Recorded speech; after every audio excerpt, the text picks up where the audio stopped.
하나님의 말씀 사무엘상 27장 1절에서 4절까지만 보시겠습니다. 사무엘상 27장 1절에서 4절까지 우리 다 같이 함께 합독하도록 하겠습니다. 사무엘상 27장 1절에서 4절입니다. 시작. 다윗이 그 마음에 생각하기를 내가 후일에는 사울의 손에 붙잡히리니 블레셋 사람들의 땅으로 피하여 들어가는 것이 좋으리로다. 사울이 이스라엘 온 영토 내에 다시 나를 찾다가 단념하리니 내가 그의 손에서 벗어나리라 하고, 다윗이 일어나 함께 있는 사람 600명과 더불어 가드 왕 마곡의 아들 아기스에게로 건너가니라. 다윗과 그의 사람들이 저마다 가죽을 거느리고 가드에서 아기스와 동거하였는데, 다윗이 그의 두 아내 이스라엘 여자 아히노암과 나발의 아내였던 갈멜 여자 아비가일과 함께 하였더니, 다윗이 가드에 도망한 것을 어떤 사람이 사울에게 전하매 사울이 다시는 그를 수색하지 아니하니라. 아멘. 오늘은 사무엘상 27장까지 왔습니다. 이제 끝을 향해서 가고 있습니다. 지난주에는 눈앞의 원수 사울을 두 번이나 살려준 다윗. 사울을 향한 미움의 마음이 있지만, 그러나 그 미움보다 그 미움 위에 하나님의 주권을 올려놓을 수 있었던 다윗이었습니다. 죽일 수 있는 원수를 두 번이나 살려주었습니다. 그리고 영적인 승리를 경험했습니다. 하나님의 은혜가 크게 임했습니다. 그 은혜를 진정한 나의 은혜로 삼을 수 있는 것, 그것은 기도입니다. 여러분 아시는 대로 다윗은 늘 기도하는 사람이었습니다. 늘 하나님께 물었던 사람, 전쟁을 나갈 때도 항상 하나님 앞에 먼저 묻고 결정했던 사람. 근데 오늘은 웬일인지 그 두 배의 은혜를 경험한 이후에 다윗의 삶에는 기도가 나오지 않습니다. 반면에 기도가 멈추고 자기 생각이 많아졌습니다. 내 소리가 커졌습니다. 여러분, 우리가 기도를 멈추면 내 생각을 더 많이 하게 되고, 내 생각에 사로잡히게 되고, 내 중심적인 생각을 할 때 우리는 비정상적인 판단을 하게 됩니다. 믿음으로 결정하고 선택해야 하는데 우리의 기도가 막히고 기도가 멈춰질 때 내 생각이 앞서게 돼요. 그래서 오늘은 이 다윗이 우리를 실망시키는 뜬금없는 결정을 하고 있는 모습을 볼 수 있습니다. 어떻게 보면은 원수를 지금 두 번이나 용서해 줬어요. 그러면은 이 사울도 마땅한 보상을 나에게 해줘야 되는 거 아니겠습니까? 아무리 믿음이 좋아도 아마도 이 다윗은 이 끝이 없는 추격, 자기를 집요하게 추격하고 있는 이 사울의 칼끝을 항상 두려워할 수밖에 없었습니다. 두 번의 용서를 하면서 사울이 두 번 계속해서 다시는 추격하지 않겠다 맹세하고 약속을 했지만은 여전히 그 사울은 다윗을 죽이기 위해서 끝없는 집요한 추격을 해오는 것입니다. 다윗을 향한 그 적대적인 마음이 변하지 않는 것입니다. 그러니까 이 다윗은 지칠 수밖에 없어요. 저절로 하나님 앞에 질문이 나올 수밖에 없습니다. 하나님, 언제까지 이렇게 도망가야 하는 것입니까? 자, 정확히 한 8년에서 10년의 시간 동안 지금 다윗이 도망 다니고 있습니다. 1절 한번 보실까요? 다윗이 그 마음에 생각하기를 내가 후일에는 사울의 손에 잡히리니 블레셋 사람들의 땅으로 피하여 들어가는 것이 좋으리로다. 사울이 이스라엘 온 영토 내에서 다시 나를 찾다가 단념하리니 내가 그의 손에서 벗어나리라 하고, 여기 보시면 다윗이 그 마음에 생각했다. 그 생각이 어떤 결론을 내리고 있습니까? 사울이 나를 죽이게 될 것이다. 그래서 나는 블레셋 땅으로 피하는 게 좋겠다. 여러분, 생각이 많아졌을 때 하나님의 뜻과 상관없이 내 생각으로 판단하는 거예요. 아무리 생각하고 고뇌하고 번뇌해도 길이 보이지 않을 때가 있습니다. 그렇죠? 기도는 뭐 생각도 못하고 생각으로 번민으로 번뇌하고 고민하게 될 때 길이 보이지 않습니다. 그 생각의 결론은 오늘 블레셋으로 가는 것입니다. 이것이 이 시간을 보내고 있었던 다윗의 최선이었습니다. 아무리 생각해도 이 사울의 추격은 계속될 것 같습니다. 그러면 언젠가는 내가 그 추격 끝에 붙잡히게 될 것이다. 불현들 이 두려움이 확 밀려오는 것입니다. 블레셋 가면은 내 삶의 안정이 보장될 것 같습니다. 그래서 블레셋이 대안이고 답처럼 보여지는 것입니다. 기도를 중단하니까 그 영적으로 충만하고 깨어 있었던 다윗이 부정적인 생각으로 가득 찬 거예요. 갑자기 두려운 마음이 확 그 마음에 들어온 것입니다. 하나님은 작게 보이고 사울은 너무 크게 보이는 것입니다. 언젠간 내가 사울의 손에 잡혀서 죽게 될 것이다. 그래서 여러분 10년 전에 이 다윗이 블레셋에 들어갔다가 미친 척을 하고 가까스로 거기서 빠져나왔던 그 블레셋으로 지금 다시 들어가는 것입니다. 다윗이 왜 이런 결정을 하고 있는 것일까요? 그 비참한, 가보니까 여기는 아니거든요. 10년 전에. 그래서 어떻게든지 여기를 빠져나가야 되겠다고 하면서 미친 척을 하면서 침을 질질 흘리고 얼굴을 문턱에 기대면서 미친 척을 하면서 그 수치를 경험하고 또 그 땅으로 들어가고 있습니다. 10년 동안 쫓김을 당하면서 다윗은 하나님을 많이 알게 되었습니다. 배웠습니다. 그리고 기가 막히게 하나님께서 도와주시고 보호하시는 것도 경험했습니다. 그러면서 그 신앙과 인격은 하나님과 깊어졌습니다. 성숙해져 갔습니다. 근데 여러분 잠시 방심하는 동안에 잠시 기도를 멈추었던 어느 한순간에 불현듯 자기 생각에 사로잡혀서 두려움이 엄습해오고 하나님께 묻기보다는 자기 생각에 가로막혀서 가지 말아야 할 땅 블레셋으로 지금 들어가고 있는 것입니다. 심신이 지친 것도 지친 거예요. 사울을 2번이나 용서했지만 답이 보이지 않습니다. 길이 보이지 않습니다. 그것도 이유가 될 수 있지만 저는 가장 큰 이유 중에 하나는 기도를 중단했다.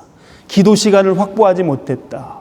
하나님 앞에 깨어있지 못했기 때문에 결정적인 순간에 블레셋으로 가는 결정을 하는 모습을 볼 수 있어요. 이거보다 더 어려운 시간에 다윗의 영성은 가장 빛나고 선명하고 확실했어요. 유대 광야에서 항상 그는 기도하며 하나님 앞에 예배하고 찬양했던 사람입니다. 2번의 용서 끝에 잠시 소강 상태, 잠시 기도를 멈추었을 때 인간적인 생각을 하게 되고요. 불현듯 엄습해오는 그 두려움 때문에 끝이 보이지 않구나. 사울이 나를 잡아 죽이겠구나. 이 두려움이 확 밀려오니까 가지 말아야 할 어디요? 블레셋 땅으로 들어가고 있는 것입니다. 여러분, 생각은 소리 없는 언어입니다. 내 안에서 그 생각은 계속 돌고 도는 것입니다. 기도는 무엇입니까? 음성 언어입니다. 때론 침묵 언어로, 어떨 때는 하는 언어로, 방언으로 하나님께 나아가는 것, 이것이 기도입니다. 생각은 기준을 나에게 두는 것이고 기도는 기준을 하나님께 두는 것입니다. 생각이 많아졌을 때 하나님과 뜻과 상관없이 내 생각대로 결정하고 판단하는 것입니다. 아무리 생각하고 권해하고 번뇌해도 길이 보이지 않습니다. 그럼 어떻게 해요? 블레셋으로 가는 것입니다. 이것이 다윗의 최선이었습니다. 블레셋 왕이 누구죠? 아기스 왕입니다. 블레셋은 이스라엘의 최대의 주적이었고 하나님과 항상 대척점에 있었던 나라가 블레셋입니다. 우상이 가득한 땅, 그 땅은 폭력, 음란, 물질이 전부라고 말하는 땅, 항상 하나님의 백성, 하나님의 나라 이스라엘과는 적대적인 관계에 놓여 있었던 나라가 블레셋입니다. 가면 안 되는 땅이에요. 결코 하나님이 기름 부어 세운 다윗이 유다 왕으로 세워질 그 다윗이 들어가면 안 되는 땅이 블레셋입니다. 근데 그리로 들어가는 것입니다. 4절 보겠습니다. 4절. 다윗이 가드에 도망한 것을 어떤 사람이 사울에게 전하매 사울이 다시는 그를 수색하지 아니했다. 이게 다윗이 예상하고 바랬던 내용입니다. 그래서 이제는 사울이 이 소식을 듣고 더 이상 다윗을 추격할 이유가 없어졌습니다. 그래서 오늘 성경에 보시면 사울이 다윗을 더 이상 추격하지 않았다 이렇게 기록하고 있습니다. 다윗 입장에서 이제 10년 만에 처음으로 도망자의 삶에서 자유인이 된 것입니다.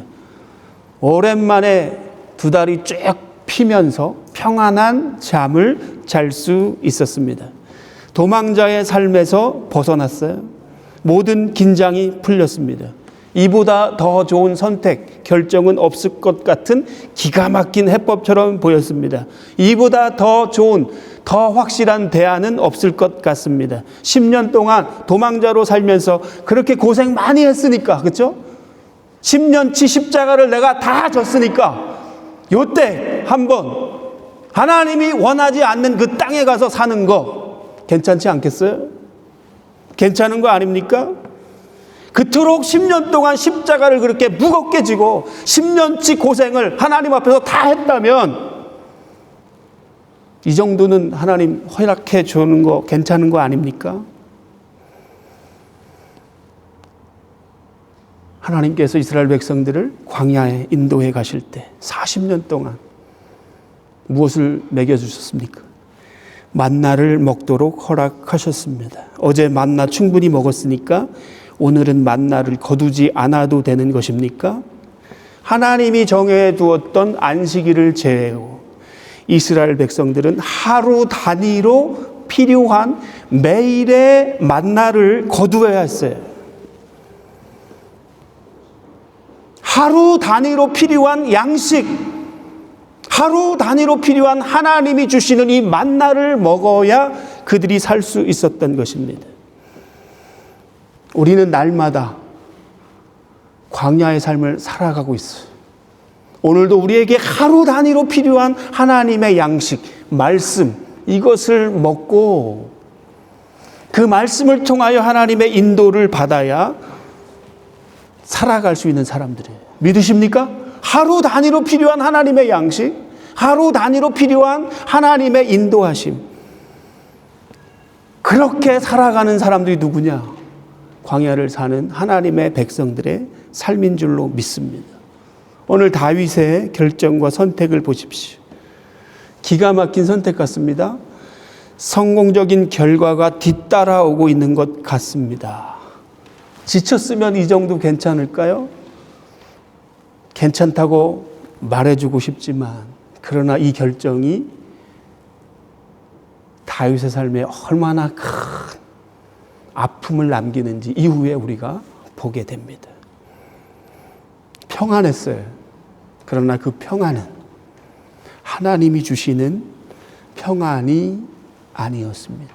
세상도 우리에게 평안을 줄 수 있어요. 그러나 그 평안은 하나님이 주시는 평안과 다른 것입니다. 그 평안은 영원한 평안이 될 수 없었어요.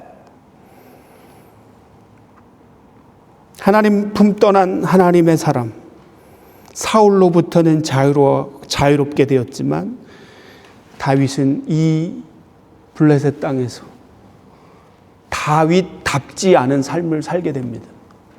블레셋화 되어서 육체적으로는 평안하고 안락한 삶을 살지 몰라도 영적으로는 가장 피폐하고 무너진 삶을 살게 되는 것입니다.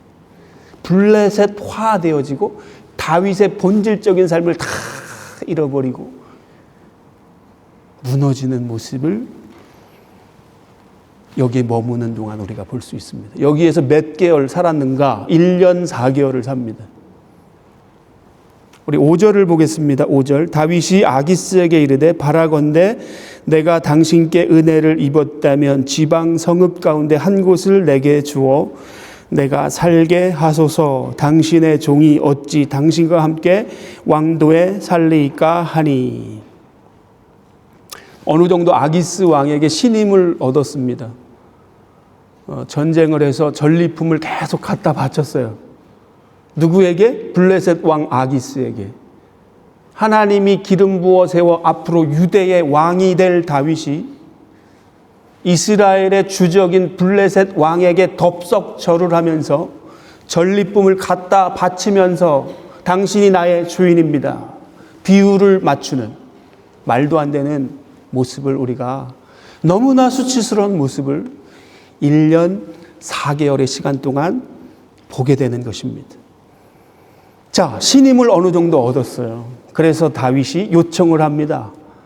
지금 식솔도 많아요. 오늘 성경에 보시면 600명의 군사와 가족까지 포함하면 적어도 2,000명에서 3,000명 이상은 됩니다.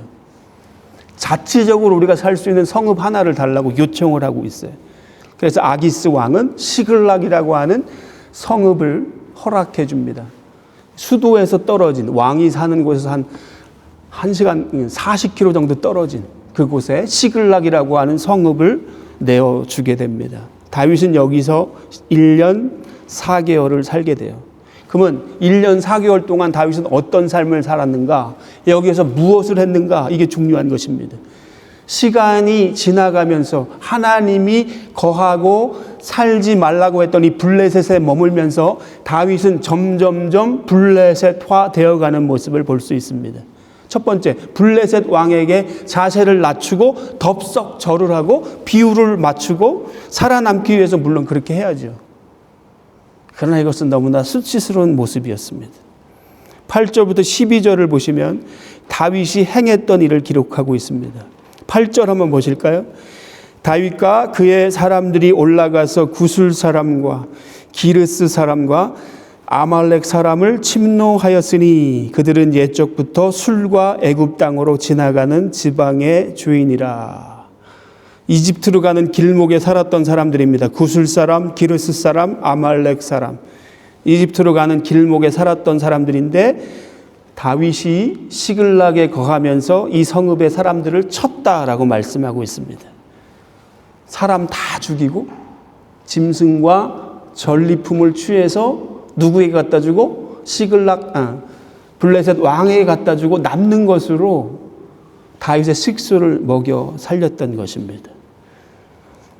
10절 한번 보실까요? 10절. 아기스가 이르되 너희가 오늘은 누구를 침노하였으냐 하니 다윗이 이르되 유다 네겝과 여라무엘 사람의 네겝과 겐 사람의 네겝이니이다 하였더라. 다윗은 전쟁에 나가서 사람들을 다 죽인 다음에 전리품을 취해서 가장 먼저 누구에게요? 블레셋 왕 아기스에게 갖다 바쳤습니다. 근데 오늘 10절에 보면 물어요. 어디 가서 누구와 싸워서 이 전리품을 취했느냐? 그럼 다윗이 뭐라 그래요? 10절에 네겝과 여라무엘 사람의 네겝과 겐 사람의 네겝이다. 지금 거짓말을 하고 있어요. 거짓말을. 친 사람들은 누구예요? 유다와 원수였던, 여기 아말렉도 나오잖아요. 유다와 원수였던 사람들, 이스라엘의 주적을 칩니다. 그러나 보고할 때는 거짓 보고 허위 보고를 하고 있어요. 누구를 쳤다고요? 자기 동족 유다 사람을 쳤다고 거짓말로 보고하고 있어요. 왜 그랬을까요? 아기스 왕의 신임을 받기 위해서. 자신의 동족을 죽였습니다. 유대 사람들을 죽였습니다. 이렇게 보고를 하니까 아기스 왕이 조금씩 다윗을 신뢰하기 시작했던 것입니다. 거짓말을 하고 있어요. 속이고 있습니다. 허위 보고하고 있습니다. 그래서 정작 이집트 길목에 있었던 사람들을 다 죽인 이유는 증거를 인멸하기 위해서. 이 사람들이 한마디라도, 한 사람이라도 살아서 진실을, 사실을 아기스 왕에게 말할까봐 증거 인멸을 위해서 한 사람도 빠짐없이 다 죽이는 아주 섬세함, 치밀함, 세밀함을 볼 수 있어요. 너무 수치스러운 모습입니다.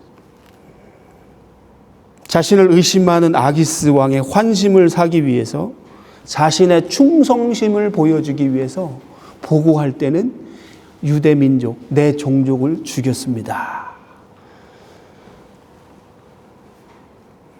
자신의 거짓 보고가 드러날까 봐 그 증거를 인멸하기 위해서 사람들을 몽땅 다 죽이는 주도 면밀하고 지혜롭게 처신을 하지만 그러나 여러분 얼마나 비참한 삶입니까? 육체적으로 평안하고 먹고 사는 데는 아무 지장과 문제가 없었습니다. 그러나 그 내면 영적으로는 가장 수치스러운 시간이었어요. 이중적인 삶을 살 수밖에 없었던 것입니다. 인간적으로는 너무 안정된 삶을 살 수 있었습니다. 그리고 더 이상 사울이 추격하지 않으니까 편안했어요. 전리품을 취해서 풍족한 삶을 살 수 있었습니다. 먹고는 살만 했습니다. 무엇보다도 시글락이라는 성읍에 정착해서 더 이상 떠도는 떠돌이 삶을 살지 않아도 되었습니다. 시글락에서 너무나 안정적으로 평화롭게 편안하게 안락하게 살 수 있었습니다.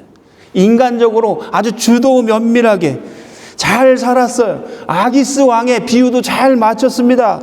거짓말을 하면서 속이면서 비유를 잘 맞췄습니다. 아슬아슬하지만 줄타기를 하면서 그래도 처세술에 의존해서 살았습니다. 블레셋 왕 아기스도 다윗을 신임하기 시작했습니다. 12절 아기스가 다윗을 믿고 말하기를 다윗이 자기 백성 이스라엘에게 심히 미움을 받게 되었으니 그는 영원히 내 부하가 되리라 생각했어요.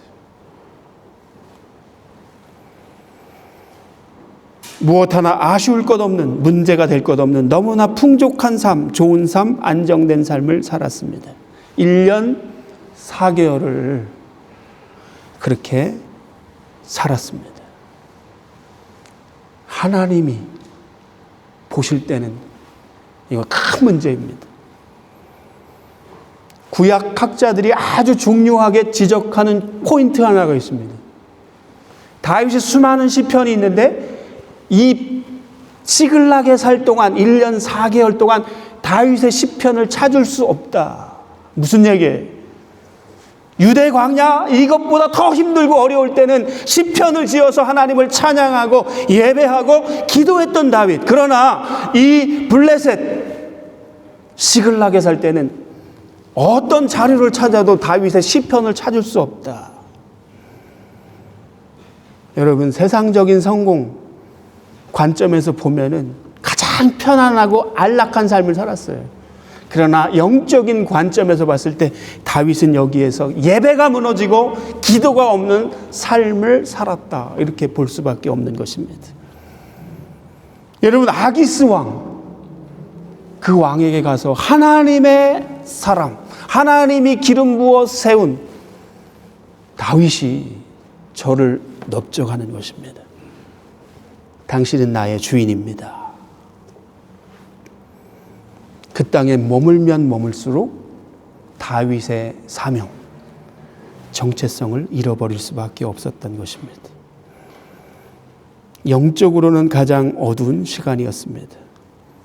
내면적으로 그 영혼은 메말라가고 있었어요. 피폐해져 갔습니다. 가장 어두운 시간을 보냈던 것입니다. 여러분 잘 아시잖아요. 그 쫓기는 도망자의 삶을 살지만 유다 광야 한복판에서 시편의 노래를 지어 부르며 하나님 앞에 가장 선명하게 자신의 신앙을 고백하고 자신의 대적을 하나님이 다 무찔러 주실 것을 확신하면서 하나님 앞에 기도하고 찬양을 하며 시편을 지어 불렀던 이 다윗의 그 총명함과 선명함은 지금 어디가 있는 거예요? 블레셋에 머물수록 그는 이 총명함과 선명함을 잃어갔어요. 기도가 막혔습니다. 예배가 무너졌습니다. 자기 생각이 많아졌습니다. 왜 이렇게 되었어요? 다시 원점으로 돌아가겠습니다. 상황이 힘들어지니까 현실을 본 거예요. 하나님 앞에 늘 기도했던 다윗이 기도하기보다는 생각만 했던 것입니다. 생각이 많아지니까 사울에게 잡히게 될 것 같고 사울의 손에 죽을 것 같은 부정적인 생각에 사로잡혔던 것입니다. 그래서 블레셋 땅으로 들어갔어요. 블레셋 왕의 신임을 사기 위해서 이스라엘과 관련된 족속들을 진멸한다고 거짓말을 하고 그 거짓말을 덮기 위해서 남녀노소할 것 없이 무차별하게 살상을 하고 학살을 하고 약탈을 하면서 다 죽이는 이 모습, 이거는 세상적인 방법이죠. 하나님의 사람 다윗이 할 수 없는 일입니다. 그러나 다윗은 블레셋에 살면서 점점점 괴물이 되어 갔습니다. 여러분, 다윗이 왜 이렇게 변해갔을까요? 살기 위해서 블레셋 땅으로 들어가서 블레셋화 되어졌기 때문입니다. 일은 술술 잘 풀리는 것처럼 보여졌어요. 실제적으로 가시적으로는 살만했습니다.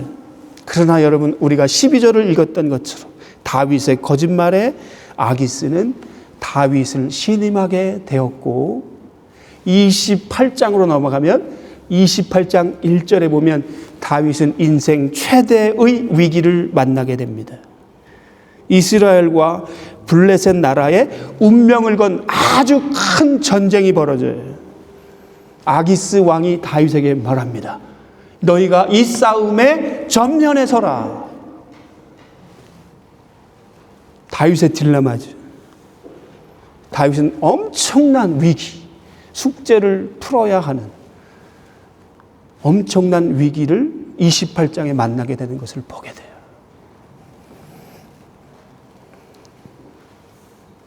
말씀을 마치면서 생각해 봤으면 좋겠습니다.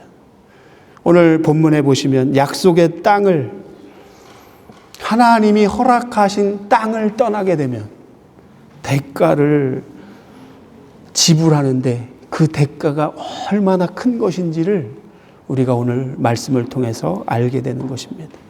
우리가 급해지면 어디로 갈 수 있는 것 아닙니까? 그러나 구약적 성경 맥락에서 보면 하나님의 사람이 약속의 땅, 하나님이 두신 그 자리를 허락 없이 떠난다는 것은, 이것은 단순한 문제가 아닙니다.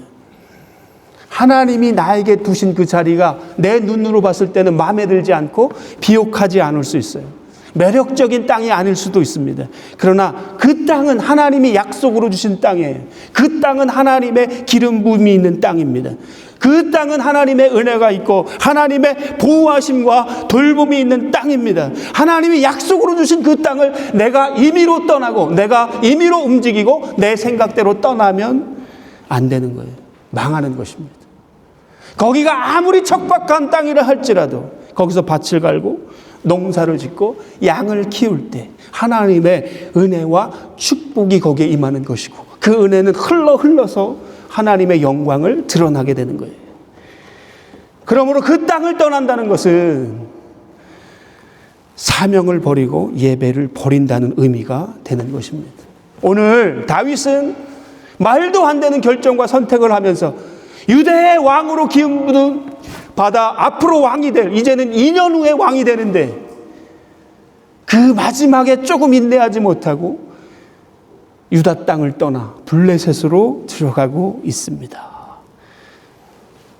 거기가 어떤 땅이냐고요? 10년 전에 우리가 아는 그대로 수치를 이미 당해서 미친 척을 하면서 가까스로 빠져나온 그 땅으로 다시 들어가는 다윗의 모습을 보면서, 오늘 우리가 한치라도 깨어있지 않으면 이와 같이 떨어질 수밖에 없는 연약한 존재임을 다시 다윗의 무너진 모습을 통해서 배우게 되는 것입니다.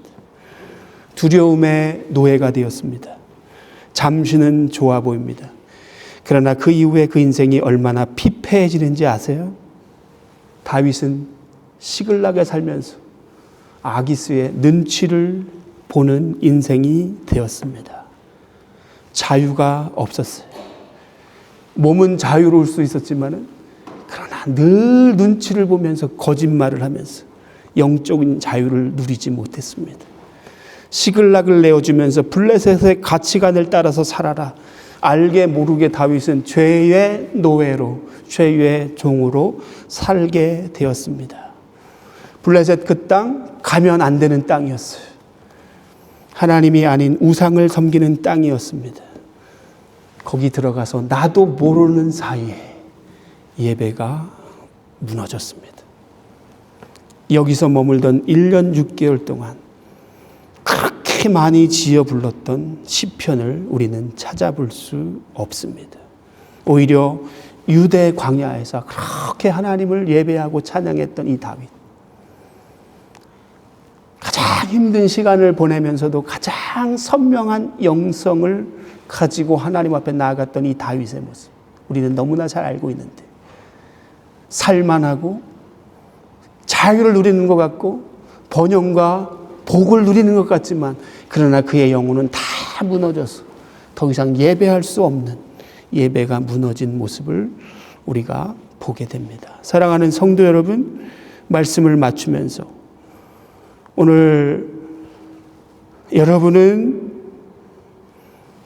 어떤 모습으로 하나님 앞에 서 있는지 우리의 모습을 돌아보는 이 시간이 되었으면 좋겠습니다. 혹시 삶이 너무 힘드셔서, 광야와 같은 삶에 지쳐서 사울을 피하기 위해서 하나님이 약속한 땅, 하나님이 우리에게 머물라고 주셨던 그 땅을 떠난 분들이 계십니까? 두려움에 사로잡혀서 내 생각대로 고민하다가 하나님이 원하지 않는 블레셋으로, 세상의 땅으로 들어가신 분들이 계십니까? 오늘 영적인 암흑지대에 계셔서 기도가 막힌 분들, 예배가 막힌 분들이 계십니까? 아무리 예배를 드려도 하나님의 은혜가 느껴지지 않고 내 마음은 차갑게 무너지지는 않았습니까? 오늘 내 말과 내 행동이 거칠어지고 사나워지지는 않았습니까? 영적으로 공허해져 있는 것은 아닙니까? 그건 여러분의 모습이 아니에요. 하나님은 오늘도 여러분을 기다리고 계십니다. 다윗이 순간 인간적인 생각으로 블레셋에 들어가서 영적으로 무너지고 망가졌지만, 그러나 하나님은 이미 기름 부어 그를 유다의 왕으로 세우기를 원하셨어요. 사랑하는 성도 여러분, 힘들다고 박차고 여러분의 생각을 의지하여 하나님이 허락하신 그 자리를 떠나지 마십시오. 은혜의 자리를 지키십시오. 은혜의 자리에 머무십시오. 은혜의 자리에 머무는 것이 복인 줄로 믿습니다. 여러분의 인간적인 생각을 버리고 다시 하나님 앞에 기도함으로 하나님이 우리에게 허락하신 약속의 땅, 머물라고 두신 그 자리를 감사함으로 사수하십시오. 그 땅이 매력적이 보이지 않아도, 내 마음에 들지 않는다 하여도 오늘 하나님이 나를 두신 그 자리 소중히 여기시고 거기서 하나님의 나라를 얼마든지 이루어갈 수 있는 깨어있는 하나님의 사람들이 다 되시기를 예수님의 이름으로 축복합니다. 오늘